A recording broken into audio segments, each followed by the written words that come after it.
হাই friends, মই প্ৰস্তুতি দেৱীয়ে আপোনালোকক মোৰ ইউটিউব চেনেলটোলৈ স্বাগতম জনাইছোঁ।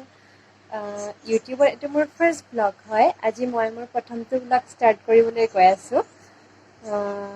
যিহেতু আজি সোমবাৰ, শাওণ মাহৰ শেষৰটো সোমবাৰ, আজি মন্দিৰলৈ যাম ভণ্টিহঁত আৰু ভাইটিৰ লগত চাকি এগছি জ্বলাই আহিমগৈ। এতিয়া বাজিছে 6:30 ৰাতিপুৱাৰ আৰু এতিয়া যাম গা ধুবলৈ। গা ধুই আহি মন্দিৰলৈ ৰেডি হৈ মন্দিৰত গুচি যাম। আপোনালোকে ভিডিঅ'টো শেষলৈ চাই থাকিব। যদি মোৰ ভিডিঅ'টো চাই ভাল পায় তেতিয়াহ'লে লাইক এটা কৰি দিব আৰু মোৰ চেনেলটো ছাবস্ক্ৰাইব কৰিবলৈ নাপাহৰিব। ৰেডি মন্দিৰৰ বাবে।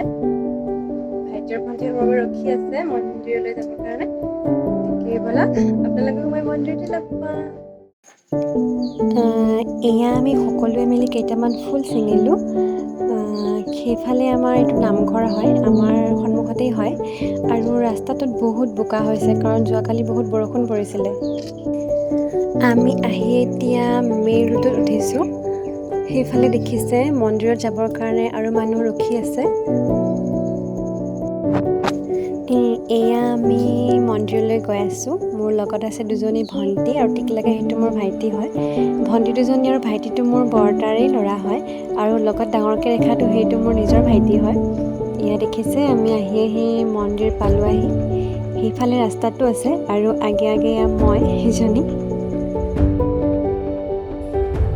মন্দিৰত সোমাই এজোপা বেলগছ পায় সন্মুখতে। যিহেতু আমাৰ ঘৰৰ ওচৰত বেলগছ নাছিলে সেইকাৰণে আমি বেলপাত আনিব পৰা নাছিলোঁ। এতিয়া ভাইটিক বেলপাত পাৰিবলৈ দি আছোঁ আৰু সি বেলপাত পাৰি আছে। ইয়াৰ পৰাই পাত লৈ পেলাই আমি পূজা কৰিম। ফাইনেলি আমি মন্দিৰ পালোঁ আহি। এই মন্দিৰটো আগতে কেঁচাকৈ আছিলে, কাষৰ ফালে এটা সৰুকৈ আছিলে, কিন্তু 7 বছৰমান হৈছে এইটো ভাঙি ডাঙৰকৈ বনাইছে। দেখিছে মন্দিৰত মানুহ আহিছে, বহু মানুহ আহে পূজা কৰিবৰ কাৰণে। এতিয়া দেখিছে মই ফুল ছিঙি আছোঁ। যিহেতু আমাৰ ঘৰত ফুল নাই সেইকাৰণে মই বাটৰ পৰা মন্দিৰৰ পৰা এনেকৈ ফুল ছিঙি লৈ আহিছোঁ। মন্দিৰৰ ভিতৰত সোমালোঁ এতিয়া মই। দেখিছে মন্দিৰত বহুত মানুহ আছে।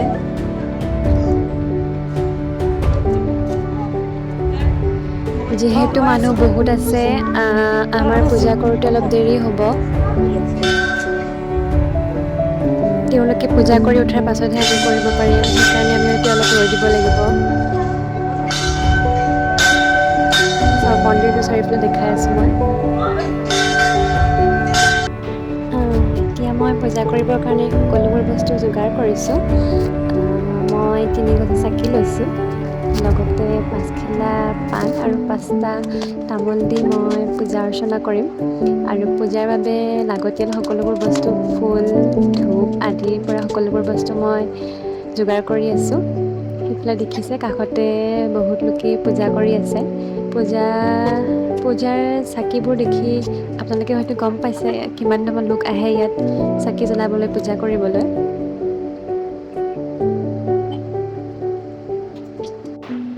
আমি এতিয়া মন্দিৰৰ পৰা ওলাই আছোঁ পূজা কৰি।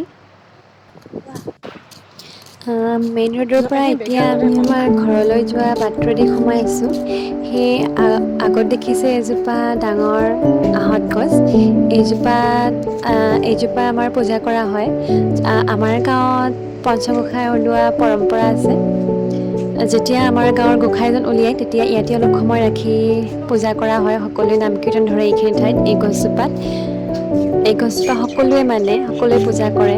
সন্ধিয়া মন্দিৰৰ পৰা আহি মই এটা বস্তু বনালোঁ। সেইটো হৈছে হাতেদি বনোৱা এটা ঘৰ। ডাঠ কাগজ আৰু আইচক্ৰীম ষ্টিক দি মই এনেকৈ আঠা লগাই এটা ঘৰ বনাইছোঁ সজাই থ'বৰ কাৰণে। ঘৰটো কেনেকুৱা লাগিছে আপোনালোকে চাই পেলাই কমেণ্ট কৰি ক'ব মোক।